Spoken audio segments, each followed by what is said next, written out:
So you have 2 kids. I do. Do they use TikTok? No, they're too young for that. So what ages are they? 8 and 6. Okay. TikTok is, here in the US, if you're below the ages of, if you're below 13, you get a very restricted version of TikTok. And in many other countries around the world, we don't allow users who are below 13. I guess the question is, I know that you said it's a legal requirement that kids under 13 have to have a different app, effectively. Yes. But I guess the question is, do they have to have an app at all? Could you limit it so that the kids couldn't have access to it? Is that something you'd ever think about? The last time I checked, no. The answer is no. Like, as in terms of the legal requirement doesn't allow me to do this. But I can get back to you on this.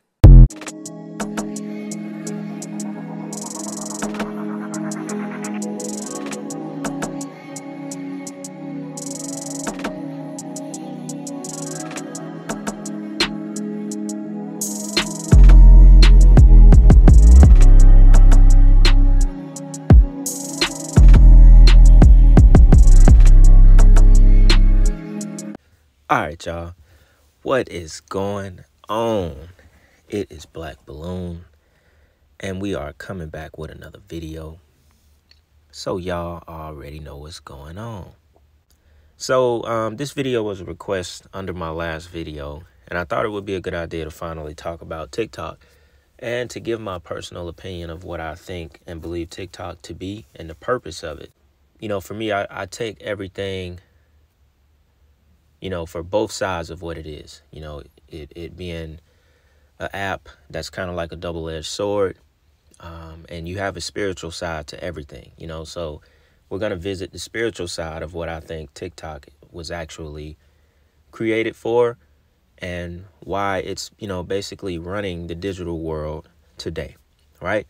So before we get into that, we'll do a little bit of technical talk about TikTok, about the US basically wanting to ban the app, right? And how it's basically a huge data breach to everyone that uses it. TikTok, the app can basically read your keystrokes on your phone.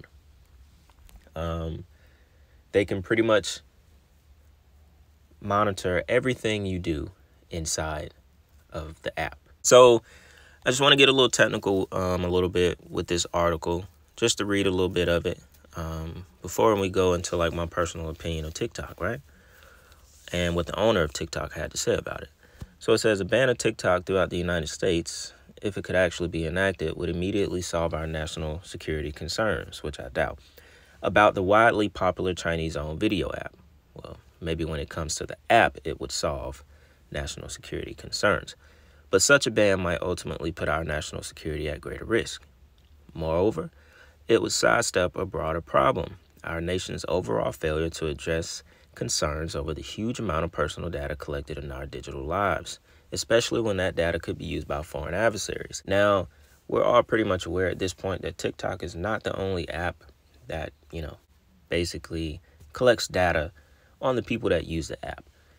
We already know. I did a video about Facebook, and you know, when it was called like LifeLog and all of that stuff long ago, you know, because in a sense the apps don't have to, you know, they don't have to really collect data on you because you're giving it up yourself. You see what I'm saying?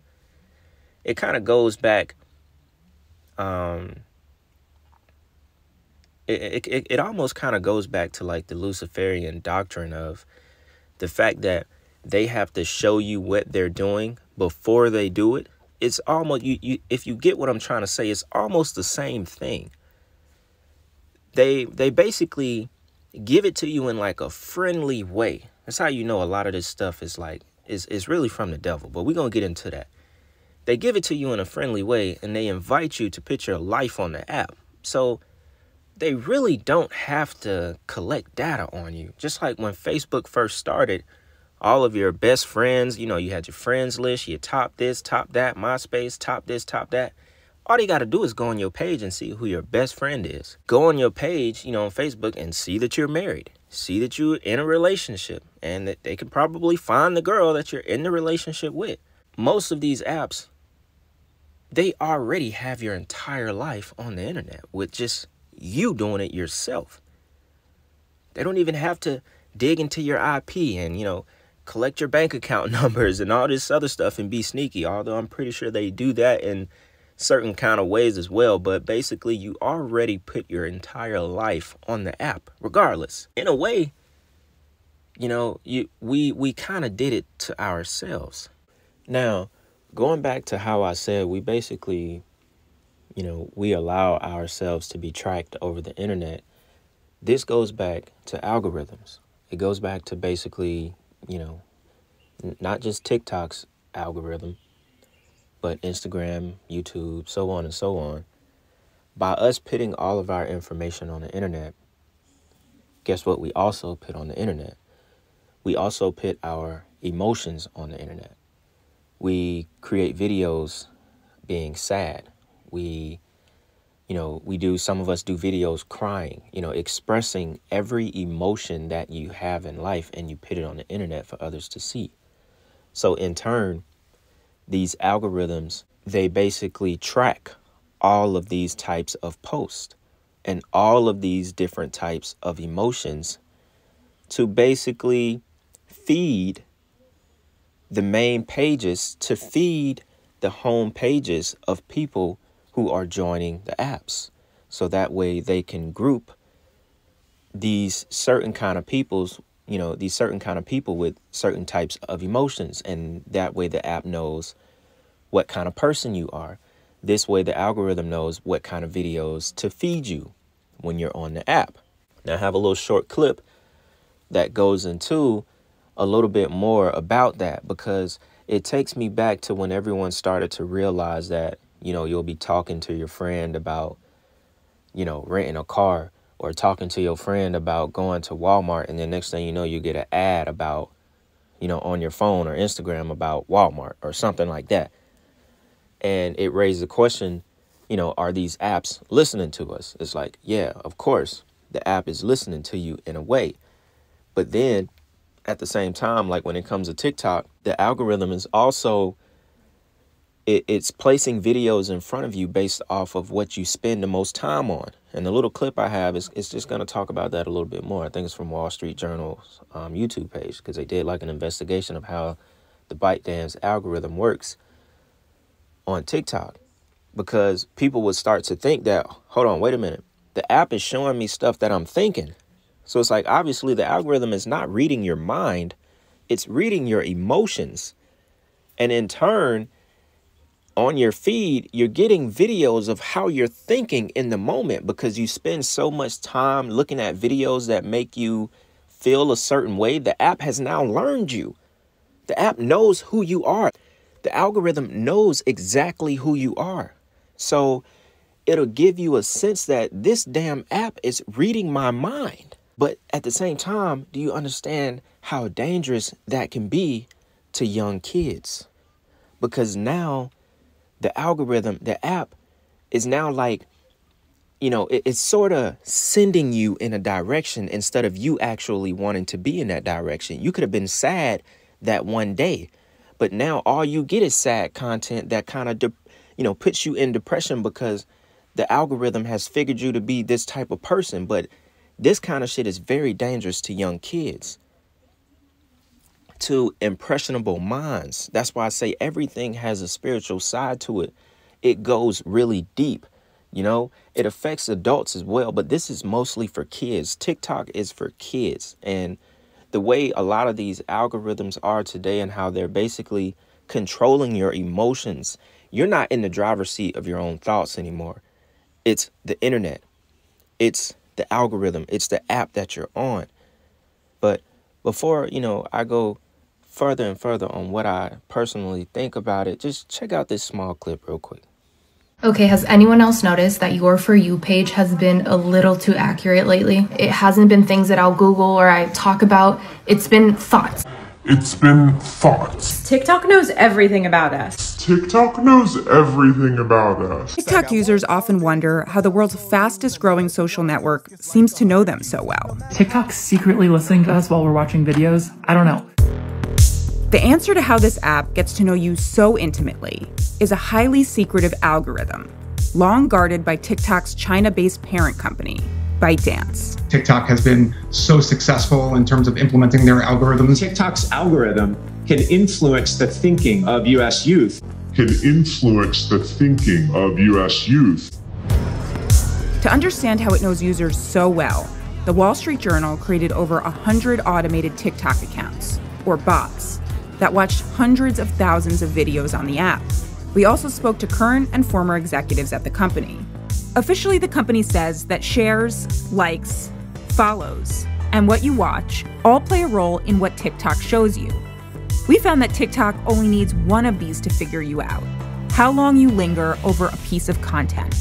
Every second you hesitate or rewatch, the app is tracking you. I just want to quiet the noise.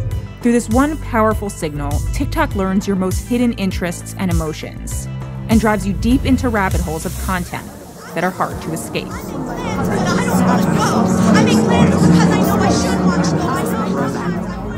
You see what I'm saying? But not really knowing the intent behind it. You see? Because most of these apps, like Facebook, was created by DARPA. And these are basically government entities that don't have your best interests at heart. This was all done on purpose so everything could be in a system, including your life. They want to know everything that is going on. All information needs to be processed somewhere. So they could basically have a hold on what's to come, or just, a better way to be able to tell how someone's going to act to this, how someone's going to react to this post, that post, know your emotions, so on and so on. There's a lot to it. Now, this is why I relate everything back to the spiritual side of everything. And when it needs be, back to the devil. Because it goes right into what I just said about how all information needs to be processed. It needs to be in some kind of central processor, some kind of system that can process information. And yes, even from people, even from emotions, everything needs to be tracked. Now, there's only one entity that wants to do that. It's not man, it's the devil.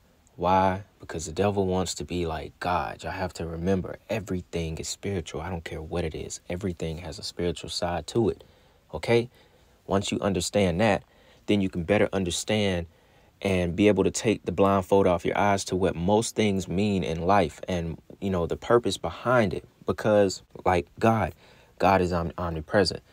God does not need the internet, although he uses the internet to reach certain people. Like my videos, like other people's videos, you're meant to see certain things when you're meant to see them. But at the end of the day, God knows what's going to happen. The devil doesn't. God does not need the internet to be able to reach every single person. I believe he does use it. Like I said, in a way, God does use the internet. He will send you a message through someone on the internet. It kind of goes back to how everything is a double-edged sword. But there is one person, there is one entity, and that's the devil, that wants to have all information of all people in one space. Basically uses his fallen angels that are here on earth to do his deeds, his agents. And at the end of the day, this is a way, because we know that Satan is the god of this world, he can now be able to track everything. He has to come up with these kind of schemes through the internet, through multiple other sources, to be able to track things that is going on in his world, to be able to track his people, the people that he has a hold on, which is why people like me, my account, other people who are truthers and so on, this is why our stuff gets shadow banned, because it does the complete opposite of what the devil goal is here with the internet, the World Wide Web. So that is the entire point of it in the first place. Like I said, everything has a spiritual side, y'all. So now you see why your emotions and everything that you do on the internet is such a huge part of apps in general. Because it's really not about trends. They don't care about a trend that's going on the app. The app is there to steer you, to control you, basically. And it's more for the youth, like I said. It's there so you're not in the driver's seat of your own thoughts and your own emotions. It says when it comes to its own citizens, China has prohibited everything from Google to Twitter to even this newspaper, which is the New York Times. Rather than viewing that asymmetry as unfair, we should recognize its symbolic value. America wins when it can show the world that it's an open and democratic country. Not surprisingly, banning TikTok on the grounds that it's a threat to our security won't be seen by other nations as much different from the People's Republic of China's actions to protect itself. It's also not certain that the federal government can, under the First Amendment, simply prohibit access to a significant communications platform, or that it can control online content so as to preclude disinformation. And then there's the political question of whether TikTok's estimated 100 million Americans, fans, will even allow it to be taken away from them.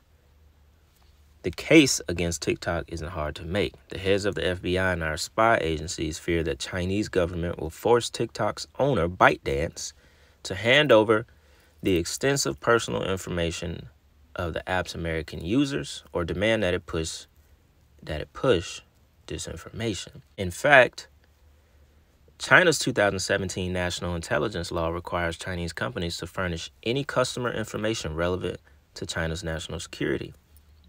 It says TikTok collects astonishing amounts of user information, more than some other popular social media apps. Probably not more than some of them. I'm pretty sure TikTok collects more than every other app that there is. Considering the amount of traffic that is on the app, my personal opinion, they collect the most, probably 2 times more than every other app that there is. There's no evidence that ByteDance has ever turned over this information to the Chinese government. What I find crazy is, it says 2 out of 3 American teenagers have used TikTok. So this information on the app could be particularly potent for that impressionable audience. There's no better evidence of why a government might fear the app's insidious nature than the fact that TikTok is banned in China itself. A Chinese-owned app is banned in China itself, bro. Instead, the Chinese government lets ByteDance use a limited domestic version of the app that is subject to the state's censorship. So you can imagine the people that have that limited domestic version app in China, they're not looking at anything that other countries or America is seeing on TikTok. Probably none of the trends, nothing. Like it's probably so limited that, you know, they don't even look at TikTok because they can't see anything they probably want to. And you have to think about the fact that, you know, as it read earlier in the article, everything is banned in China. Google, probably Yahoo, Instagram, YouTube is not even allowed in China. Why? Because they fear it interrupts the culture of their country. So they don't want its citizens, you know, saying basically disinformation, all kind of crazy stuff about China. Everything is banned in China. Even I think in Russia too. I think Russia has just about everything that China has banned. It's the same thing. So basically the 2 countries that, you know, we're like, you know, kind of most involved with back and forth war rumors and all of this kind of stuff, they don't allow their citizens to watch anything or have anything that basically we have here in America. Now, to go ahead and wrap this video up, give my last thoughts on TikTok, you know, just in general. And I've kind of touched on this before in a previous video. And this kind of relates more to, you know, the spiritual side of how I view the internet today, especially TikTok, especially an app where little kids and, you know, even not little kids, you know, people who are of age, adults as well, where you can log on to something and basically see anything you want, right? So this is why I say I've talked about this before. You know how today we see so much sex through apps, through Instagram, TikTok, you know, and it doesn't have to be actual sex or naked bodies. It's lust. It's a lot of women, you know, a lot of women showing their bodies, and I'm speaking as in for men. You know, of course, women see what they see for men as well. But today, there's a lot of lust. There's a lot of, sex that you see on the internet, a lot of body, a lot of stuff that keeps your eyes wandering, a lot of things that, can mesmerize you and just can keep you in a continuous state of lust. So you're always lusting after men. You're always lusting after women. TikTok is another example of keeping that going. Anything that has power the way TikTok does, an app, a music, a song, I think it's all a goal that's tied back to the New World Order. Everything has an agenda to push a certain agenda and to, create a new order of things. You know what I'm saying? And it takes me back, like I said, I've talked about it before. As humans, to my understanding of the spirit world and, and what I feel like we're here for as a collective, I don't feel like humans are meant to see the world. God says, do not be of the world. So don't partake in worldly things. So in my understanding, that also means we're not supposed to see the world either. Now, I'm not talking about going on vacations and seeing all the different countries and stuff like that. I mean, you're not supposed to have access to everything that is out there. And that is what apps like TikTok does to the average person. You now have access to things that you would never had access to before without the app. Like I said when I started this video, it's a double-edged sword, because now we're in the age of information. You can learn things that you've never learned, that you may have not, you never would have learned this on TikTok, or you never would have learned in your regular life without TikTok. And it's like, cool, that was great. You learned a lot of stuff. And that is also where I went back. Everything is duality. We have to remember that. I said God uses the internet just the way the devil does. Because, some little kid, he was on TikTok, he watched a bunch of spiritual videos, and he turned his life around, and he wanted to teach others about God, or teach others about, taking care of yourself. So that's a positive check off of TikTok. So that's why I said that. It's duality at the end of the day. Of course, you get a few good things from it, and you get a few bad things from it. But it's mostly things that you really aren't supposed to be able to see. And now today, with the internet the way it is, where it really creeps in your mind when you have, like unlimited access to stuff, is it goes back to the internet and the apps controlling your emotions. The internet is telling you what to do before you tell yourself something.